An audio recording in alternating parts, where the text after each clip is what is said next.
এটা এদিকে একটু তাকাও, দরজা ইয়ে করে হ্যাঁ একটা চাপ দিয়ে হ্যাঁ।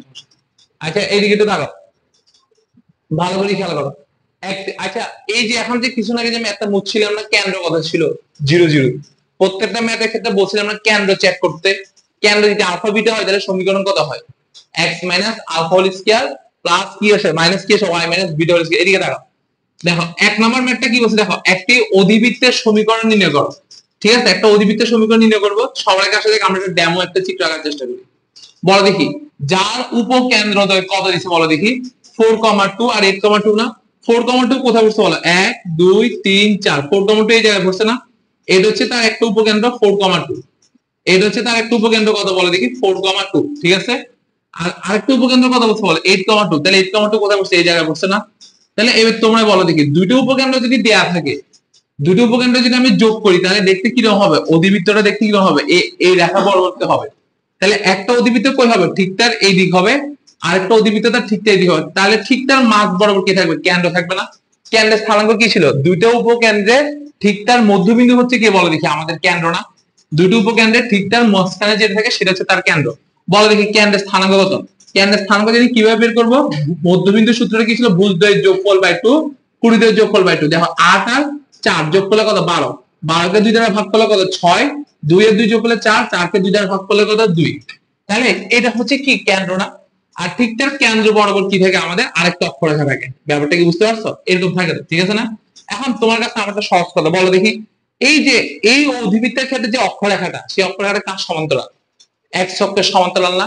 আমরা বলছিলাম না এক্স অক্ষের সমান্তরাল হলে তাহলে আদর্শ সমীকরণের সাথে আমরা কি করতে পারবো, তুলনা করতে পারবো। কিন্তু যদি এক্স অক্ষের সমান্তরাল না হয় তাহলে কি তুলনা করতে পারবো, পারবো না। তাহলে এই অধিবৃত্তের সমীকরণটা দেখো, তুমি বলো এটা কোন দিকে, এক্স অক্ষের দিক বরাবর মুখ করে আছে না?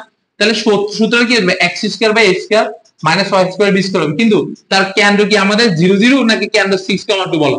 তাহলে x minus 6 whole square divided by কি হবে বলো দেখি, a স্কয়ার। আর এখানে কত আসবে, y minus 2 whole square by কত, b square is equal to 1। বলো দেখি এটা নিয়ে কারণ আপত্তি আছে? আপত্তি আছে? নাই। এবার বলো দেখি, আমরা এবার সূত্র দূরত্ব আমি বলছিলাম না, এরকম যদি অধিবৃত্ত থাকে দুটো উপকেন্দ্রের মধ্যবর্তী দূরত্ব যা হবে, দেখা হলে উপকেন্দ্রের মধ্যবর্তী দূরত্ব তা দূরত্ব কিন্তু সূত্র ইউজ করা যাবে, কিন্তু স্থানাঙ্ক সূত্র কখনো ইউজ করা যাবে না। তাহলে দুটো উপকেন্দ্রের মধ্যবর্তী দূরত্ব উপবৃত্তের ক্ষেত্রে যা ছিল অধিবৃত্তের ক্ষেত্রে তা। বলো দেখি দুটো উপকেন্দ্রের মধ্যবর্তী দূরত্ব কত, 2a না?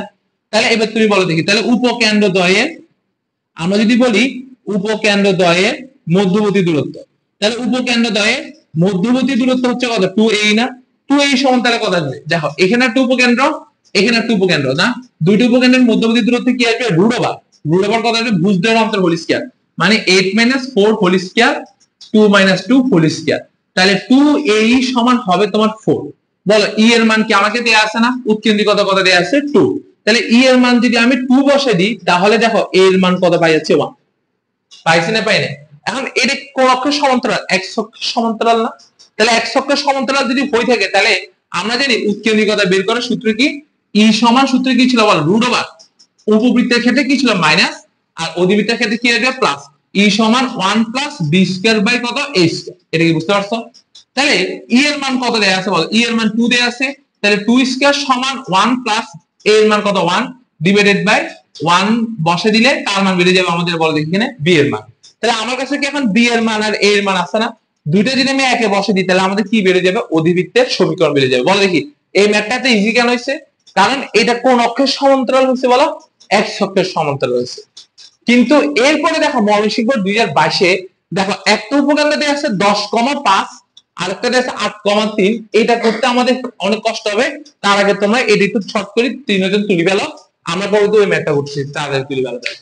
ঠিক আছে, এটা কত কষ্ট আমরা ওদেরকে করেছি, জাস্ট এটার জন্য ওদেরকে বসাচ্ছি। ঠিক আছে, পারবি তো? পরীক্ষা দিলে পারবি তো? শনিবার কখন পরীক্ষা মনে আছে? শনিবার সকালে পরীক্ষা।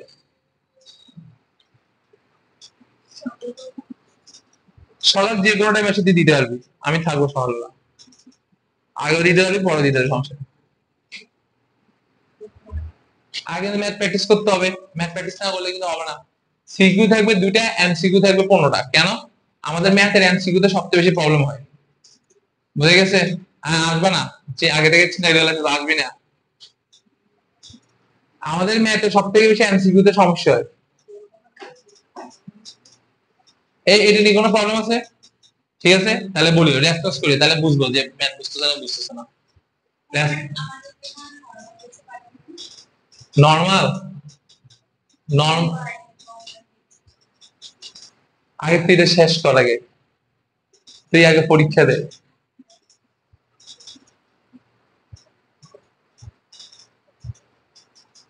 চোখে দেখ না যেটা কই, নাকি আরেক পাশে ঢুকে যায় দেখ, আরেক কোচিং খুঁজে ক্লাস করতে বসে গেছে। চোখে তো দেখা না, ওরে ওরা আর্টসের পড়া পড়ালে ও বলে হ্যাঁ বুঝছি বুঝছি বুঝছি, এরকম একটা অবস্থায় ছবি তুলে। এগুলো নাটক, নাটক নাটক চোখে দেখে, ইচ্ছে করে দেখে না, দেখে দেখে কি দেখে এই বয়সে কি চোখে এত কম সমস্যা? তাহলে দেখে মোবাইল বেশি চালায়, চোখ নষ্ট হয়ে গেলে। এই তোরা বুঝছিস এটা, তাহলে এরপরটা দেখ।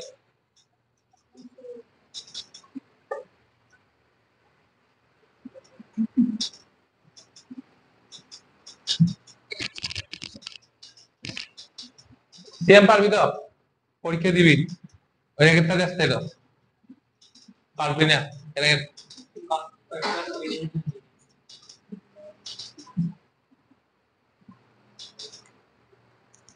ফার্স্ট সেন্ডের সেকেন্ড পার্টের পেজ বেশি বড়, পেজ বেশি বড়, এটা স্লিপ ইয়ার অসুবিধা আছে। এ আর বি এর মান, এ আর বি এর মান একে বসে দিলে অধিবৃত্তের সমীকরণ বেড়ে যাবে, কার কোনো অসুবিধা আছে? আছে নাই, এদিকে লেখা হয়েছে তোমার, হ্যাঁ শেষ, এদিকে দাঁড়াবে। এবার আমরা করব কি ময়মনসিংহ বোর্ড 2012-22 কোশ্চেন, 2022। দেখো এই কোশ্চেন যেমন যত দিন যাচ্ছে জানো ম্যাথ আপডেট হচ্ছে, ম্যাথ দিন যাওয়ার সাথে সাথে ম্যাথ আপডেট হচ্ছে আর ম্যাথের প্যাটার্ন কোডিং করতেছে, ঠিক আছে? তার জন্য একটু ভালো করে করবে, এদিকে দেখো সবাই এদিকে দেখো, ময়মনসিংহ বোর্ড 2022,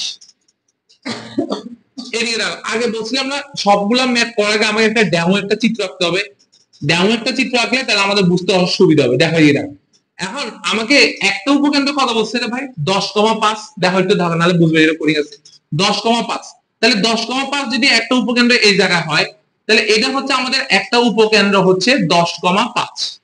আর একটা উপকেন্দ্র কথা বলছে রে ভাই 8,3 বলছে না, 8,3, ঠিক আছে না? তাহলে 8,3 কোথায় বলে এই জায়গায় আসবে না, তাহলে s প্রাইম সমান হচ্ছে 8,3। এবার দেখো এই s আর s প্রাইম যদি দুটো যোগ করি তাহলে দেখো তো এই s আর s প্রাইম যদি আমি দুটো যোগ করি তাহলে অধিবৃত্তটা দেখতে কি হয়, এদিক হবে না হয় এদিক হবে, ঠিক না? তাহলে এটা বলো এটার অক্ষরেখাটা কি x অক্ষের সমান্তরাল আছে নাকি সমান্তরাল নাই? y অক্ষের সমান্তরাল আছে না? এখন আমি কোনটা সূত্র ইউজ করব তুমি বলো, আমাকে এইটাকে কি আমি x অক্ষের সমান্তরাল ধরবো না এটাকে আমি এভাবে ঘুরে y অক্ষের সমান্তরাল ধরবো, এভাবে ধরলে কি হবে? এই ক্ষেত্রে আমার আদর্শ যে সমীকরণগুলো পড়ছি এগুলো কি কোনো কাজে আসবে নাকি আসবে না? কোনো কাজে আসবে না। তাহলে আমরা বলছিলাম না লিখিও না, আমরা তাহলে বলছিলাম না কোন কোয়েশ্চেন যখন আমাদের কাজে আসবে না তখন আমরা একমাত্র কাজ সাহায্য নিব এসপি সমান ইপিএম এ। পরাবৃত্তের ক্ষেত্রে সেম, উপবৃত্তের ক্ষেত্রে সেম, অধিবৃত্তের ক্ষেত্রেও সেম। তাহলে যখন কোনো কিছু আমাদের কি আসবে না, সাহায্যে আসবে না, তখন আমরা কার সাহায্য নিব? এসপি সমান কার সাহায্য নিব? ইপিএম এ। কিন্তু বলো তোমাকে কি এখানে এস এর মান কি দুটো আমার কাছে জানা আছে না? আমার কাছে কি দুটো এস এর মান জানা আছে নাকি? আছে। পি এর মান কি, আমার কোনো সমস্যা হবে না। কিন্তু সমস্যা হচ্ছে কি রেখা, আমাদের নিয়ামক রেখা সমস্যা। নিয়ামক রেখাটা আমাদের কি বল, নিয়ামক রেখা কয়টা হবে? দুটো হবে না? তার আগে নিয়ামক রেখা আঁকার আগে আগে সবার আগে তুমি তার এটা যদি তার বৃহৎ অক্ষ হয় তাহলে আমাকে তার ক্ষুদ্রতর অক্ষ রাখতে হবে। তাহলে ক্ষুদ্রতর অক্ষ রাখতে গেলে আগে কি লাগবে? তার কেন্দ্র লাগবে না? তাহলে বলো কেন্দ্রটা কোথায়? দুইটা উপকেন্দ্রের ঠিক তার মাঝে না কেন্দ্র, তাহলে তার কেন্দ্রের স্থান কত? 8 আর 10 যোগ করলে কত? 18, 18 কে 2 দ্বারা ভাগ করলে কত? 9, 5 3 কত? 8, 8 কে 2 দ্বারা ভাগ করলে কত? 4। তাহলে এই কেন্দ্র বরাবর যে লম্বটা আঁকবো সেটা না আমাদের তার কি অক্ষ বলো দেখি? ক্ষুদ্র অক্ষ। এটা কি কোনো অসুবিধা আছে? তাহলে এই যে 9,4 এটা হচ্ছে আমাদের কি বলো দেখি? তার কেন্দ্র। তাহলে কেন্দ্র কেন্দ্র বের করছি আমরা 8 যোগ 10 ডিভাইডেড বাই কত? 2, 3 যোগ 5 ডিভাইডেড বাই কত? 2। তাহলে আমাদের কেন্দ্রের স্থানাঙ্ক কত বেরিয়েছে? 9,4। এটা হচ্ছে কার কেন্দ্র? আমাদের অধিবৃত্তের কেন্দ্র। এটা তো বুঝতে পারছো, ঠিক আছে না? এখন আমাদের একটা কোশ্চেন তোমার কাছে ছিল না যে এই অধিবৃত্তের এই একটা পরাবৃত্ত, এই একটা পরাবৃত্ত, দুটো পরাবৃত্ত মনে হচ্ছে না? তাহলে এই পরাবৃত্তের জন্য একটা নিয়ামক রেখা, এই পরাবৃত্তের জন্য একটা নিয়ামক রেখা, তাহলে কয়টা নিয়ামক রেখা হবে? দুইটা। আমি যদি বলি এইটা হচ্ছে কি একটা নিয়ামক রেখা। আমি যদি বলি এটা হচ্ছে একটা নিয়ামক রেখা, আমি যদি বলি এটা হচ্ছে কি একটা নিয়ামক রেখা, আর এটা হচ্ছে একটা নিয়ামক রেখা। এখন তোমার মনে কোশ্চেন আসতে পারে না কোন নিয়ামক রেখাটা কার, মানে এই এই উপকেন্দ্রের জন্য কি নিয়ম রেখাটি কি এটা হবে এই এম এটা হবে, নাকি এই উপকেন্দ্রের জন্য এই নিয়ম রেখা এম প্রাইম এটা হবে, কোনটা কার, সেটা একটা বুঝার জিনিস আছে, ঠিক আছে না? এখন আমি আন্দাজে যদি বললাম এর সাথে এর সম্পর্ক করি ফেললাম তাহলে কি হবে? আমি যদি এর সাথে এই নিয়ম রেখা সমান্তরাল হবে তাহলে আমাকে বুঝতে হবে না কোন নিয়ম রেখাটা কার। তো মনে রাখবা এই পরাবৃত্তের ক্ষেত্রে কাছে যেটা থাকবে সেটা হচ্ছে তার নিয়ামক রেখা, আর এই পরাবৃত্তের জন্য এই এই উপকেন্দ্রের জন্য নিয়ম রেখা হবে এটা, তাহলে কি মনে থাকবে? এখন তুমি এই উপকেন্দ্রের জন্য যদি এই নিয়ম রেখা নিয়ে কাজ করো তাহলে কিন্তু হবে না, তার জন্য এটার জন্য কোনটা হবে ঠিকঠাক কাজ করতে হবে। তাহলে এই দুটো হচ্ছে নিয়ামক রেখা আমাদের, এই দুটো হচ্ছে আমাদের কি রেখা বলো, নিয়ামক রেখা, ঠিক আছে? এটুকু বুঝতে পারছি না? এটা হচ্ছে আমাদের কি রেখা বলো দেখি, নিয়ামক রেখা। এবার তাহলে একটু ব্যাপারটা খেয়াল করো, যেহেতু আমরা আমরা কোন সমীকরণ নিয়ে কাজ করবো বলো দেখি, এসপি সমান কি নিয়ে কাজ করবো বলো দেখি, ইপিএম নিয়ে কাজ করবো। হ্যাঁ, তাহলে এখন আমাকে বেসিক্যালি তাহলে কি বের করতে হবে, নিয়ামক রেখাটা বের করতে হবে, এমটা বের করতে হবে। আমি যখন নিয়ামক রেখাটা বের করি তাহলে আমার কাজ হয়ে যাবে, ঠিক আছে না? এখন এই যে নিয়ামক রেখাটা যে আমি এটা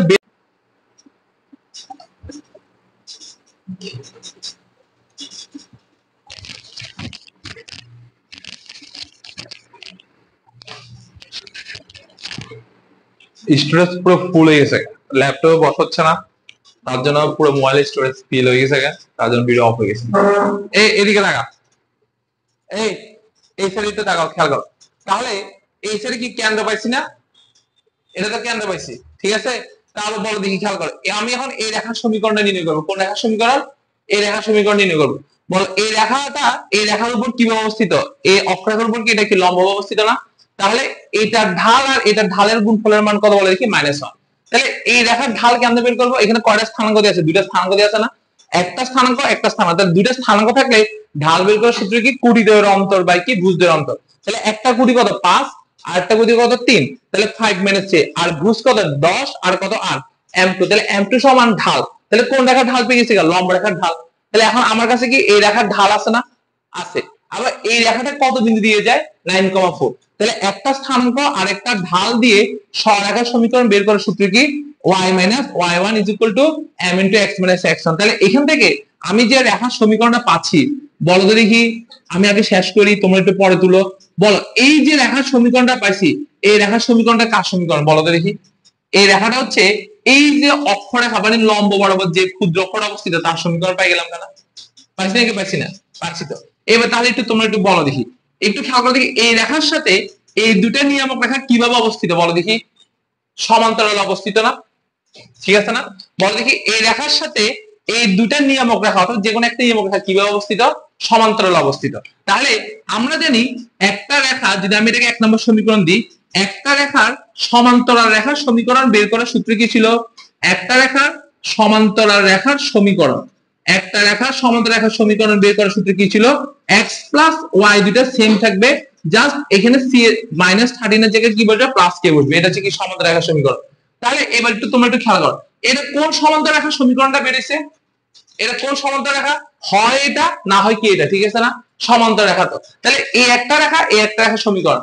এবার তোমরা বলো দুটি সমান্তরাল রেখার মধ্যবর্তী দূরত্ব, দুটি সমান্তরাল রেখার মধ্যবর্তী দূরত্ব বের করার সূত্র কি ছিল বলো দেখি? শিখেছিলাম না যে এখানে একটা রেখা এখানে একটা রেখা, যেমন ax + by + c1 = 0। তারপর বলো দেখি ax + by + c2 = 0। বলো দুটি সমান্তরাল রেখার মধ্যবর্তী দূরত্ব বের করার সূত্র কি ছিল বলো দেখি, c1 - c2 √, কত a² + b²। এটা তো বুঝতে পারছো, ঠিক আছে না? পারছো নাকি পারছো না? পারছো না? তাহলে বলো 1 আর 2 আবার কি রেখা, সমান্তরাল রেখা না? তাহলে 1 আর 2 এর মধ্যবর্তী দূরত্ব, 1 ও 2 নং রেখার মধ্যবর্তী দূরত্ব, তাহলে কি হবে c1 - c2 না? তাহলে k থেকে কত বিয়োগ যাবে, -13, -13 k - 13 √। বলো দেখি x এর সহগ কত 1² আর একটা সহগ কত 1²। কথা কি বুঝতে পারছো? দুটি সমান্তরাল রেখার মধ্যবর্তী দূরত্ব, বুঝছো না? তাহলে এই দুটি সমান্তরাল রেখার মধ্যবর্তী দূরত্ব পাইছি। এবার তাহলে তোমরা আমাকে বলো দেখি এই রেখা আর এই রেখার মধ্যবর্তী দূরত্বটা কি, কেন্দ্র থেকে এটা কি দূরত্ব, নিয়ামক রেখার দূরত্ব না? তাহলে বলো দেখি কেন্দ্র থেকে নিয়ামক রেখার দূরত্ব কেমনে বের করে? এখন বলো এটা কি আদর্শ নাকি অনাদর্শ? অনাদর্শ। কিন্তু দূরত্ব সূত্র ইউজ করতে পারবো নাকি পারবো না? তাহলে কেন্দ্র থেকে নিয়ামক রেখার দূরত্ব কত ছিল? কেন্দ্র থেকে নিয়ম রেখার দূরত্ব কত ছিল 2a/e না, নিয়ামক রেখা দ্বয়ের মধ্যবর্তী দূরত্ব 2a/e, আর কেন্দ্র থেকে নিয়ম রেখার দূরত্ব কত a/e। মনে আছে?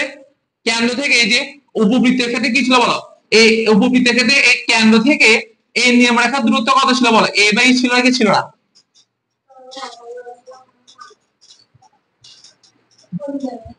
বাড়াই দেবি। এই কেন্দ্র থেকে এই নিয়ম রেখার দূরত্ব কত a/e না? কিন্তু আমার কাছে বলো ই এর মান কি আমাকে ওরা বলে দিচ্ছে না √3 √2, কিন্তু এ এর মান কি আমাকে বলছে, বলা নাই। কিন্তু আমার কথা হচ্ছে কি দেখো, আমি কি দূরত্বের সূত্রটা ইউজ করতে পারবো নাকি পারবো না? পারবো তো। তাহলে এখন আমাকে এর মান লাগবে, বলো দেখি দুটো উপকেন্দ্র আমার কাছে আছে না? তাহলে দুটো উপকেন্দ্র দ্বয়ের মধ্যবর্তী দূরত্ব কত 2a না? তাহলে আমি এটাকে একটা সমীকরণ দিয়ে বসাই রাখলাম, মনে করো 2 নাম্বার। তা আমরা জানি বলো দেখি দুটো উপকেন্দ্র দ্বয়ের মধ্যবর্তী দূরত্ব কত? দুইটি উপকেন্দ্র দ্বয়ের মধ্যবর্তী দূরত্ব কত 2a না? 2a উপকেন্দ্রদের মধ্যবর্তী দূরত্ব 2a। তাহলে বলো এই একটা উপকেন্দ্র দুটার মধ্যবর্তী দূরত্ব কত আসবে? রুট ওভার কত আসবে বলো দেখি, রুট ওভার কত আসবে ভুজদ্বয়ের অন্তর্ভুজ স্কয়ার ডিভাইড বাই ভুজদ্বয়ের অন্তর্ভুজ স্কয়ার না, আর পরিধির অন্তর্ভুজ। তাহলে বলো এই উপকেন্দ্রটির মধ্যবর্তী দূরত্ব কত আসবে? 10 থেকে কত বিয়োগ যাবে একবার 8, 10 থেকে কত বিয়োগ যাবে বলো 8 হোল স্কয়ার প্লাস এখানে আরেকটা কথা 3 5 আরেকটা কথা 3, তাহলে কত আসবে বলো দেখি 5 - 3 হোল স্কয়ার 2a। বলো ই এর মান কি আমাকে দিছে নাকি দেয় না? দিছে না, √2। তাহলে এখানে কত 2 স্কয়ার মানে 4, 2 আর 2 কত 4, 4 4 মানে কত আসবে 2, এদিকে 2 আসবে না? 2 তো আসার কথা, ঠিক আছে 2 আসার কথা না? এটা 2 এটা কত 2, দুই দুগুণা কত 2 এর 2 কত 4, 4 দিয়ে 2 মানে 2 তে আসবে, ঠিক আছে। তাহলে এই 2 টো যদি কাটাকাটি যায় তাহলে এর মান কত বের হচ্ছে বল দেখি 1/√2। তাহলে কি এর মান পাইছি না? এর মান পাইছি তো, ঠিক আছে। এবার বলো দেখি কেন্দ্র থেকে নিয়ামক রেখার দূরত্ব কত বলো দেখি, কেন্দ্র থেকে বলো নিয়ামক রেখার দূরত্ব কত 2a শুধু a/e কত a/e। তাহলে এর মান কত পাইছি বলো দেখি 1/√2, আর ই এর মান কত আছে বলো দেখি √2। তাহলে √2 যদি গুণ হয় তাহলে 1/2। তাহলে বলো কেন্দ্র থেকে নিয়ম রেখার দূরত্ব কত পাইছি বলো হাফ। কেন্দ্র থেকে নিয়ম রেখার দূরত্ব হাফ। তাহলে এবার তুমি দেখো এই কেন্দ্র থেকে এই নিয়ম রেখার দূরত্ব আমরা এখানে পাচ্ছি না, এটা সমান পুরোটা সমান কত লিখতে পারি বলো দেখি হাফ লিখতে পারি। কত লিখতে পারি হাফ। তাহলে যদি আমরা যদি হাফ লিখি তাহলে কি আসবে বলো তো দেখি। তাহলে 2 নম্বর সমীকরণ সহজ দেয়, 2 নম্বর সমীকরণ সহজ দেয় k + 13 divided by √2 is equal half. তবে হাফ বসলে কি এরকম বলে হবে? এটার মান তো প্লাস মাইনাস আকারে বসাতে হবে, কেন জানো? একটা কোন দিকে বল নিয়ম রেখা, একটা কোন দিকে বামের দিক, আর একটা কোন দিক বলো দেখি ডানের দিক। তাহলে অবশ্যই তোমাকে কি বসাতে হবে বলো দেখি প্লাস মাইনাস বসাতে হবে না? বসাতে হবে না বসাতে হবে না? আগে এটুকু তুলে দেখি, তুলবি নাকি যাবি? আর ছবি তুলি না তাহলে আরো কাজ আছে, এটা বড় একটা ম্যাচ, তোরা বুঝছস তো এটা। এখানে তুই এইটা কেন ইউজ করছিস একটু দেখ, ভালো করে দেখ,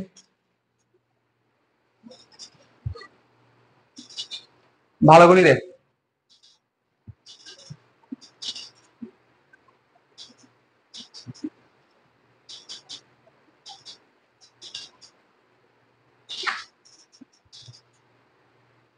এটা কি 4 আসবে নাকি? এটা 2 স্কয়ার 2 স্কয়ার 4, 4 4 কত 8, 8 মানে কত 2 √2 কাটাকাটি গেলে এ সমান হচ্ছে 1, এ সমান হচ্ছে 1, এ সমান যদি 1 আর এটা সমান √2, এটা সমান আসবে ই সমান, এটা সমান কত আসছে √2। মানে বুঝছ না কথাটা? ওইখানে এ সমান কত বেরিয়েছে 1, ঠিক আছে। তারপরে a বাই কত ই, এর মান কত 1, এর মান কত √2, তাহলে 1/√2। তাহলে কেন্দ্র থেকে নিয়ম রেখার দূরত্ব, কেন্দ্র থেকে নিয়ম রেখার দূরত্ব কত 1/√2, ঠিক আছে। তাহলে এটা সমান 1/√2 লিখবো না, কিন্তু নিয়ম রেখা কয়টা একটা বামে আরেকটা কোন দিকে ডানে। তাহলে অবশ্যই এখানে কি ইউজ করতে হবে বল দেখি প্লাস মাইনাস ইউজ করতে হবে, ঠিক আছে। তুলে আগে এই সেটটা তুলছিলাম না, এই সেট প্রসেস আমি শেষ করি তাহলে দেখ। তাহলে একটা নিয়ম রেখা কোন দিক বামে একটা ডানে না, তাহলে কি ইউজ করতে হবে প্লাস মাইনাস 1/√2। তাহলে √2 কাটাকাটি গেলে তাহলে আমাদের এখানে কি থাকতেছে দেখো তো, এই যে শেষ নিয়ম রেখা কয়টা নিয়ম আমাদের সরলরেখার ক্ষেত্রে লাস্টের যে চ্যাপ্টারটা ছিল কেন্দ্র থেকে লম্ব দূরত্ব, দূরত্বের মান দেওয়া আছে, দূরত্বটা কোন দিকে সামনের সরলরেখা না পিছনের সরলরেখা সেটা বলতে হয় না, সেটা যদি না বলা থাকে অবশ্যই প্লাস মাইনাস ইউজ করতে হবে। এখন নিয়ম রেখা কয়টা তুমি বলো, একটা নাকি দুইটা? দুইটা না? তাহলে আচ্ছা তুমি চিন্তা করো এটা থেকে এটা যেরকম একটা সমীকরণ হবে, আবার এটার সাথে এটা সমীকরণ কি আরেকটা সমান হবে, কিন্তু ভাই এখান থেকে এটা দূরত্ব যা, এটা কি তার উল্টো দিকে না? কেন্দ্র থেকে যদি প্লাস হয় তাহলে তার বিপরীতে কি হবে? মাইনাস কম হওয়ার কথা না? এটা তুমি চিন্তা করো এই সরেখা যদি 10 হয় তাহলে এটা কি হবে? 10 থেকে 2 কম, এরকম হবে না? জাস্ট বিয়োগ কম তো হবে। কথা বুঝে গেছে? তার জন্য যখন দুটো সরেখা হয় তখন অবশ্যই তোমাকে প্লাস মাইনাস ইউজ করতে হয়। কথা কি বুঝে গেছে? তাহলে এখান থেকে দেখো এই যে শেষ, আমাদের শেষ। বলো এখান থেকে যদি আমাদের রুট টু রুট টু কাটাকাটি যায়, বলো কে প্লাস, বলো এদিকে দেখো, এই যে দেখো এই তুমি আনসার এখন পাবো, দেখো তুমি এদিকে দেখো কে প্লাস মাইনাস ওয়ান সমান 13 সমান কত হচ্ছে? প্লাস মাইনাস ওয়ান পাইছি না? বলো প্লাস মান নিলে কে এর মান আসবে, একটা আসবে কত? -12। মাইনাস মান নিলে কে এর মান আসবে -14। কয়টা কে এর মান পাইছি? দুইটা পাচ্ছি না? কে এর মান দুইটা যদি আমি এখন 2 এ বসাই তাহলে দেখো তো কি আসতেছে? 2 নম্বর সমীকরণ সহজ দেন x y - 12 = 0, x y - 14 = কয়টা সমীকরণ পাইছি? দুইটা। এবার তুমি আন্দাজ করি বলো যে কোনটা কোন সরলরেখা, দেখি তো, বলো তো দেখি। x y = 12 আর x y = 14, এটা কোনটা আর এটা কোনটা? 12 আগে না আর 14 কি পরে না? আমরা আদর্শ সরলরেখার ক্ষেত্রে পড়ছিলাম না, বলো এটা হচ্ছে কি x অক্ষের খন্ডিতাংশ আর এটা হচ্ছে কোন অক্ষের খন্ডিতাংশ? y অক্ষের খন্ডিতাংশ। দেখো কোনটা মান বেশি? বলো 4 এর মান বেশি যেটা, সেটা হয় কোনটা পরে, আর 2 এর মান যেটা কম সেটা হয় কোনটা আগেরটা। তাহলে x y = 12 বেশি নাকি x y = 14 বেশি? 14। তাহলে এটা হচ্ছে কোনটা? 14টা, আর এটা হচ্ছে কোনটা বলো দেখি? 12টা। কথাটা কি বুঝে গেছে জিনিসটা? তাহলে আমি এখন যদি সমীকরণ ডিক্লেয়ার করে দিই, বলো এই সমীকরণটা কত বলবো? x y - 14 বলবো, আর এই সমীকরণটার জন্য কোনটা বলবো বলো দেখি? x y - 12 বলবো। এইটুকু পর্যন্ত বুঝতে তোমার ম্যাথ শেষ। এইটুকু পর্যন্ত বুঝতে পারছো? হ্যাঁ, বুঝতে পারছো কোনটা 14 কোনটা 12? এবার তাহলে আমার কাছে নিয়ম রেখা সমীকরণ বেরোইছে। আর এই কাজটা কেন করছি বুঝতে পারছো জিনিসটা? যে 2 আবার আবার কেন্দ্র থেকে নিয়ম রেখা কেন বের করছি বুঝতে পারছো? ওই যে কেন্দ্র থেকে নিয়ম রেখা দূরত্ব বের করার জন্য এ বাই এর জন্য আমার কার মান লাগছে? এ এর মান লাগছে। এ এর মানটা কেমনে বের করছি বলো দেখি? দুইটা উপকেন্দ্র দ্বয়ের মধ্যবর্তী দূরত্ব থেকে কার মান বের করে নিয়েছি বলো? এ এর মান বের করেছি। কথাটা কি ক্লিয়ার? এবার তাহলে তোমার কাজ নাই, এবার তুমি লিখবা যে কি আমরা জানি। তাহলে আমি যদি পাশেরটা একটু করে মুছি তাহলে দেখো এইদিকে দাও, শেষ, আমার কাজ শেষ। বল দেখি, তাহলে আমরা জানি অধিবৃত্তের সমীকরণ বের করার সূত্র কি বলে? এসপি সমান কি বলে দেখি? ইপিএম। ঠিক আছে না? এখন তুমি কোনটা নিয়ে কাজ করবে বলো? কোন সমীকরণ নিয়ে, কোন পরাবৃত্তর কোনটা আসল নিয়ে কাজ করবা? বাম সাইড না ডান সাইড? যদি বামটা নিয়ে কাজ করো তাহলে নিয়ম রেখা বসাবো কোনটা? এটা। আর যদি এই উপকেন্দ্র নিয়ে কাজ করো তাহলে নিয়ম রেখা বসাবে এটা। বুঝতে পারছি না বলো? তাহলে আমি যদি এখন লিখি এসপি সমান ইপিএম, বলো পি এর স্থানাঙ্ক কত নিব? x, y, তাহলে sp, তাহলে sp সমান তাহলে কি হবে বলো দেখি? x - 10 whole square plus y - কত 5 হোল স্কয়ার, এর মান কত? √2। বলো আমরা কোনটা নিছি উপকেন্দ্র? এটা নিছি না উপকেন্দ্র? তাহলে এটার জন্য আমাদের নিয়ম রেখা কোনটা হবে? এটা তো নিয়ম রেখা হবে। তাহলে কি হবে বলো? x যে বসবে কার জায়গায়? এই নিয়ম রেখার সমীকরণ কত? এটা না? x y - যদি x যে বসবে কার জায়গায় বলো? x এর জায়গায়। y যে বসবে y এর জায়গায়, -14 জায়গায় ডিভাইডেড বাই √x এর সহগ 1 হোল স্কয়ার, y এর সহগ 1 হোল স্কয়ার। দেখো বুঝছো কিনা দেখো। বোর্ড কোশ্চেন এটা, দেখো বুঝছো কিনা দেখো। কোনটা বুঝে না সেটা আবার বলো, তাহলে আবার বুঝাবো, সমস্যা নেই। সব থেকে বড় কোশ্চেন হচ্ছে বুঝছো তুমি অধিবৃত্তটা বুঝছো না? সূত্র কি আগেরটা এটার মধ্যে কোনো পার্থক্য আছে? পার্থক্য নাই। শেষ। একসাথে যাবি না? এদের শেষ তো।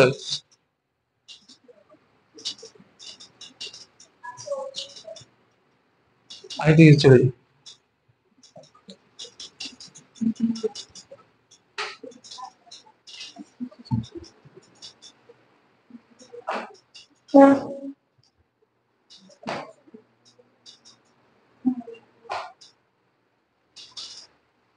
দেখো বুঝছো কিনা দেখো, তো যাবে।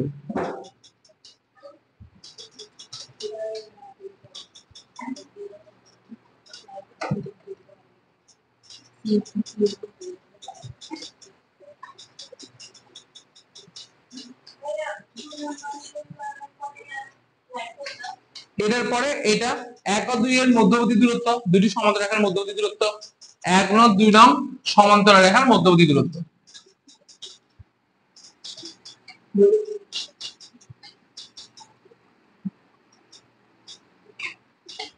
এই তোরা কি এই জিনিসটাকে কি তোরা সহজ মনে করতেছস? আমিও এর আগে ক্লাসে একটা ম্যাথ করেছি অনেক হাই ভোল্টেজে। এরা করেছে, এর আগে আরেকটা করেছে ও বুঝে না, এর আগে আরেকটা আছে কয়টা ম্যাথ করেছি বল, 6-7টা ম্যাথ হাই ভোল্টেজ। এগুলো কিন্তু আমি অন্য ভর্তি পরীক্ষার কোয়েশ্চেন, সবগুলো বোর্ড কোয়েশ্চেন কিন্তু।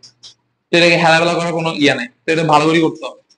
কারণ সবথেকে কঠিন টপিক দিয়ে শুরু করছি, বুঝছো? তারপর স্থিতিবিদ্যা আর থেকে আরো কঠিন, কথা বুঝছো? প্রথম চ্যাপ্টারে যদি তো সমস্যা হয়ে গেছে, পরের চ্যাপ্টার গুলো তুই পারবি আর পারবি না। তার জন্য এটা চ্যাপ্টার যা লাগে সবগুলো করি, সুন্দর করে সুন্দর করে সুন্দর সাজানে। দেখ বুঝছিস কিনা, যে জায়গায় বুঝছিস না সেটা আমার বলবি, সমস্যা নেই।